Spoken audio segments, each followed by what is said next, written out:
You're listening to PetLifeRadio.com.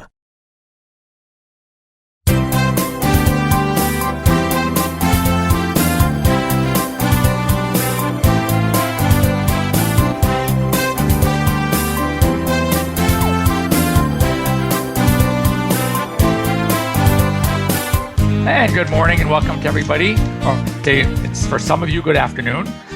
You are here for the next 30 minutes with your host for Ask the Vets with Dr. Jeff. I am Dr. Jeff Werber, one of, if not the only, but certainly one of the only live call-in shows here on Pet Life Radio. So we want to hear from you. Very easy to get a hold of us. Just a number of ways, 877-385-8882.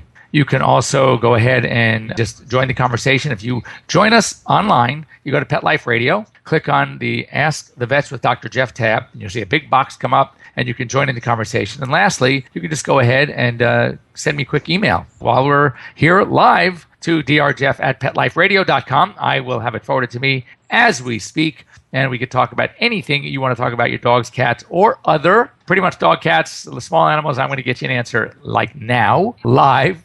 If it's something exotic, I will get the question answered by one of my colleagues who specializes in exotics, and we'll have an answer for you next week. And of course, we're here thanks to our sponsors, and we're working on getting some more, as a matter of fact. But right now, Prosense Pet Products and Kong Toys. So go ahead, and if you just get the guts, get the courage, you can join in on the conversation, and let's talk pets.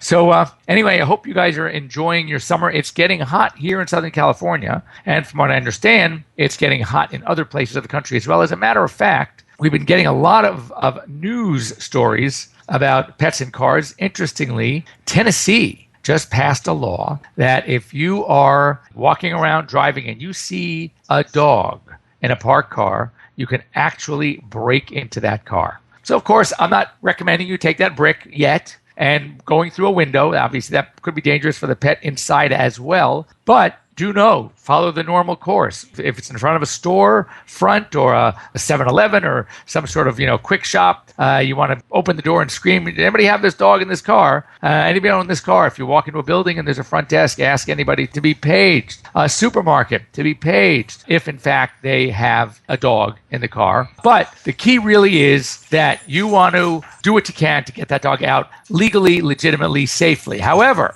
if you can't find the owner, and it's warm in there, and you have any doubt, and you are in the state of Tennessee, go ahead and do what you can to break through that car. You are allowed, and you are protected by law. And I think that's pretty cool. And I think other states should follow as well, because it's dangerous. It really is. And I have treated dogs that have been stuck in parked cars. I have treated dogs with heat stroke, and it's not pretty.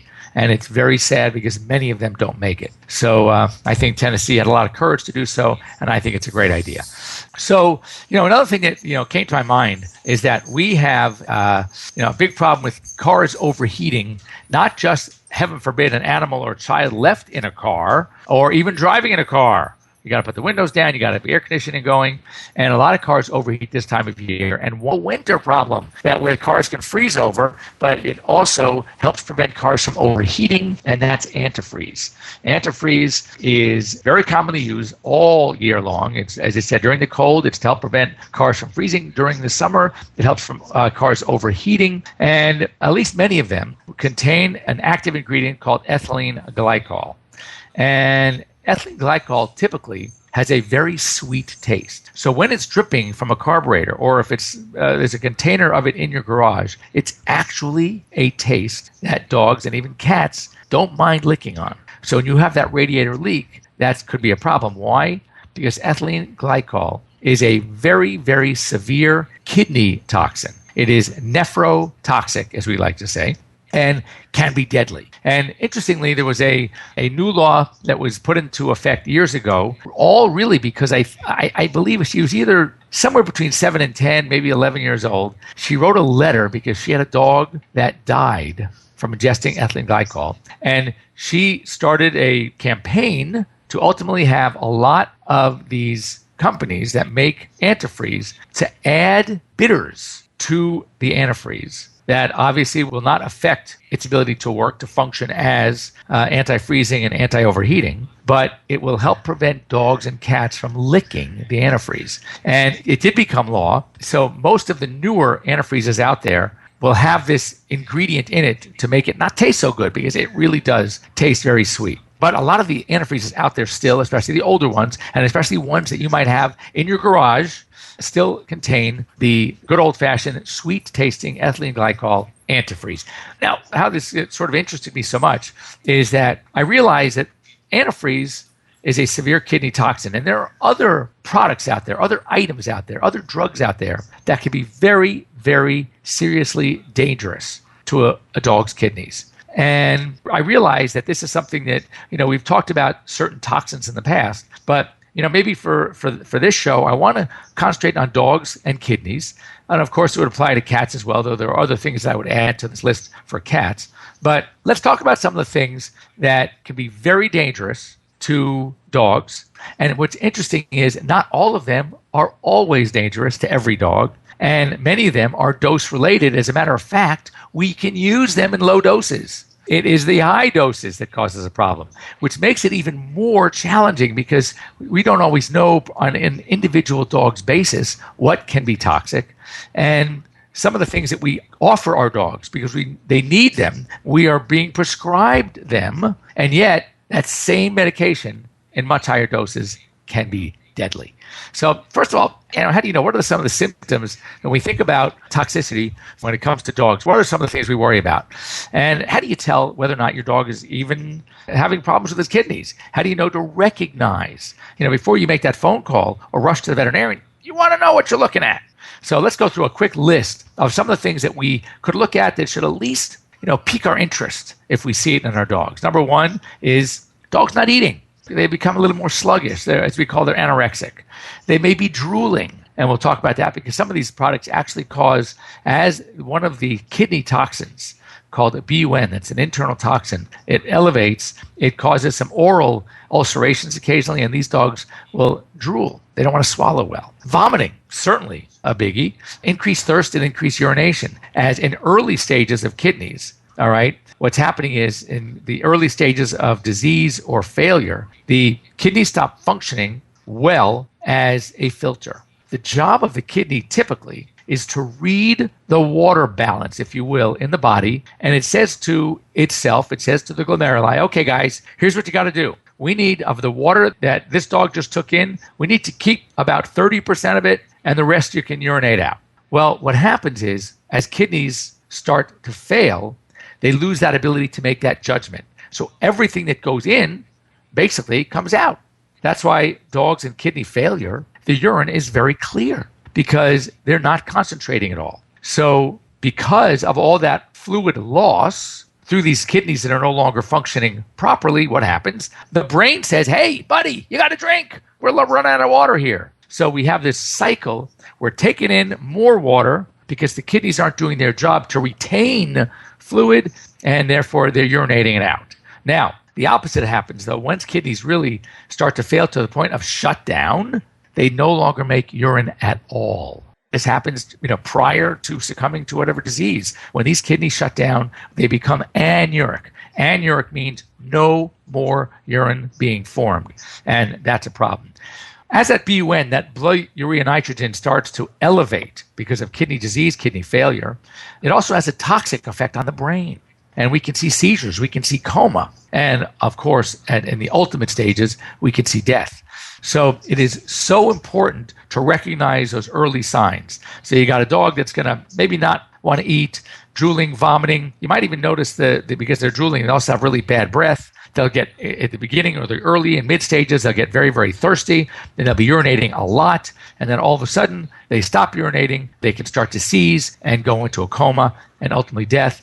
Very, very serious stuff. So what are some of these things that we probably have in our houses, and yet we have to be very, very careful when it comes to our dogs? So one thing is NSAIDs, non-steroidal anti-inflammatory drugs. Now, some of the NSAIDs that we use, like ibuprofen at home, even aspirin, can and do have safe levels for dogs. Even the veterinary approved, the Rimadyls, the Medicam, some of these drugs also, Daramax, these are all some brand names that we use all the time and yet can be toxic in high doses. In fact, when some of them are so tasty because we want to give our dogs things they want to eat, some things that are chewable. So what happens is the companies make them so tasty and then a dog's going to get into the whole container. So I tell people all the time when I'm sending home some of these veterinary approved NSAIDs, these non-steroidal anti-inflammatory drugs, I tell the owners, don't trust that childproof cap because that childproof cap is not going to work on your 50, 60, 70-pound retriever or shepherd or Rottweiler. They're going to go through that plastic like it's nothing. So you need to hide them. You need to put them way out of reach. Hide them up in a medicine cabinet, somewhere where there's no way your dog can get a hold of them. Because if they can, they will. And if they do, there are a lot of potential extremely toxic side effects. Next up, now this is kind of new, and I say kind of new because it's relatively new for many of you. Hopefully this is old news already. But I mean, I used to use these. I used to give these to my dogs as treats, training treats.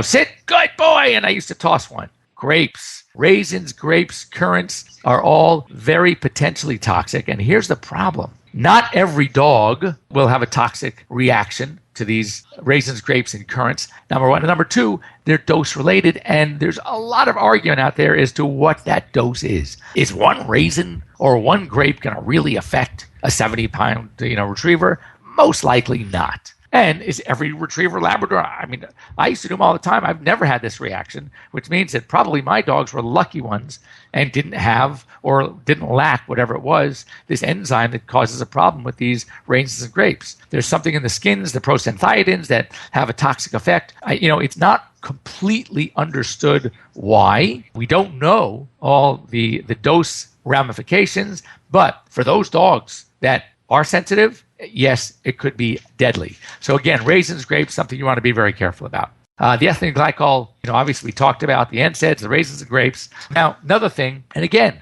we use this a lot. As we know, there are two classes, broad categories of vitamins. There are the water-soluble vitamins, all the vitamin Bs, the vitamin C. These are the water-soluble. What that means is, again, don't test this at home, folks. But typically, these are non-toxic because what happens is in higher amounts, the body is going to take what it needs, and then the rest, you're going to urinate out. So they're water-soluble, they dissolve in water. It's usually not a big problem. However, A, D, E, and K, vitamins A, vitamins D, vitamins E, and vitamin K are fat-soluble. And therefore, the fat-soluble vitamins actually can be toxic. Are we saying don't give AD? Of course we have to give them. I mean, vitamin K, in the case of, for example, an anticoagulant like rat poison, I mean, vitamin K1 is life-saving. So we're not saying don't use them, but we have to understand that there are upper limits of safety. And the vitamin D3 is one that can, in high amounts, can cause kidney damage. So I'm going to hold that thought with you. We are going to be right back. Don't go away. You're here live with Dr. Jeff at Pet Life Radio's Ask the Vets with Dr. Jeff here on Pet Life Radio. We'll be right back, right after these messages. Stay tuned. This is my tired of itching face. Does your dog suffer from persistent itching and scratching, allergies and skin irritations caused by environment, including pollens, insects, especially fleas? Food and common household allergens are common problems in dogs. It's easy to alleviate your dog's discomfort at home with Prosense. Prosense itch and allergy products provide fast relief from symptoms like itchy, irritated skin, skin infections like hot spots, and watery eyes. Prosense products are veterinary formulated and recommended to ensure the very best for your pet. Try Prosense today. Your dog will thank you for it. Pets love life. Love them back with Prosense. Amazing Pet Expos is coming to a city near you. Admission is always free, and your pet is welcome. Shopping, adoptions, free nail trims, discounted shots and microchipping, agility, a pet costume contest, and much more. Plus, meet the guys from Animal Planet's hit TV series Tank and Pit Boss. Online at AmazingPetExpos.com. Bring your pets to the Pet Expo.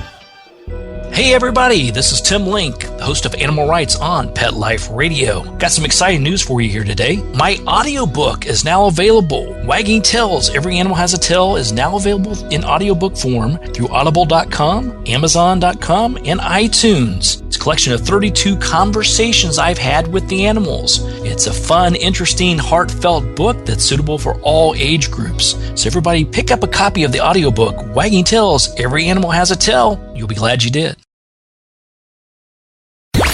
Let's talk pets. Let's talk pets On Pet Life Radio. Pet Life Radio. PetLifeRadio.com.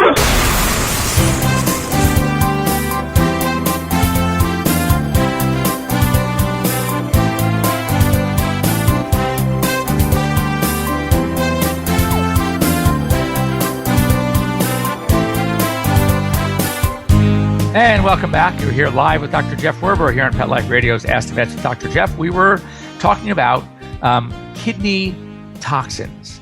And what's so interesting about kidney toxins, and we're specifically talking about dogs now, I'm going to add a few to cats at the end, but these are things that mostly, if you've gone through our list, non-steroidal anti-inflammatories, the antifreeze, raisins and grapes, vitamin D, these are all things that except for the ethylene glycol, the antifreeze that we use in our cars, not in our dogs. But these are all things we have in our homes. We have access to them. Our dogs have access to them. And with the things like the grapes and the raisins and the vitamin D, the medications, the NSAIDs, these are all things that we even give to our dogs. So we have to be really, really careful knowing that here's something that the doctor, hey, doc, you told me to give this medication. Of course we did. And your own doctor may have told you to take an aspirin every now and then, but he didn't say take 30. So we have to be very, very careful because things that we use often that have safe dose ranges, and we of course want to use them in that safe range. When we get out of that safe range, they could be deadly. So the vitamin Ds, as we mentioned, vitamin D3, the cholecalciferol, there's a number. Again, we use this also, for example, dogs that have parathyroid problems, or dogs that have had thyroids, or cats that have had thyroids removed, and now we have to supplement with, because the parathyroids are often removed with the thyroids, sometimes accidentally, sometimes they just can't be saved in the event of a tumor, and we need to supplement our pets, and we need to supplement with some vitamin Ds. So just be careful, because too much can also cause some kidney disease. And the last one that I wanted to talk about today for dogs are, again, medications that your veterinarian, in many instances, has probably, if you've had a pet, a dog, with heart disease, your dog inevitably has gone home with beta blockers or calcium channel blockers. And the reason is that these medications help reduce blood pressure. A lot of times in failure, dogs have increased heart rates, they have increased blood pressure, just like we do in heart disease, and we need to bring those values down. Well, if your dog gets an overdose of one of these medications, it can drop the blood pressure so low that it reduces blood flow, essential oxygenated blood flow to the kidneys, and that can cause kidney shutdown. So we can get kidney failure.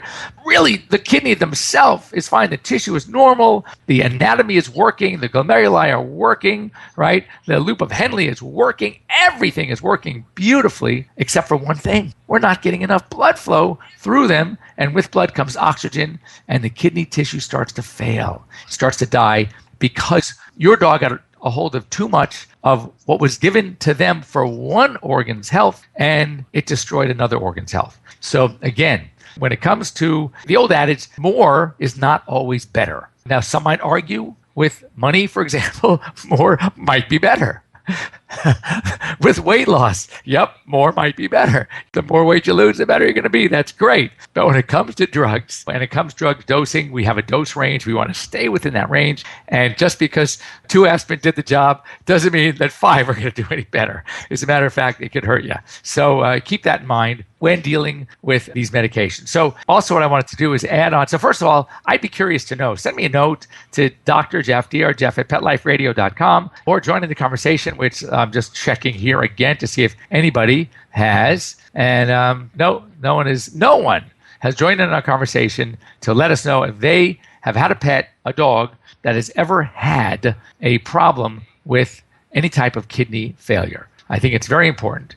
So in cats, we've talked about this before, there are certain plants that animals can get a hold of that can have effects. And one of the serious plants that we want to add to this list when it comes to kidneys, at least, is the lily. Lilies are potentially very toxic. There are a number of lily species out there.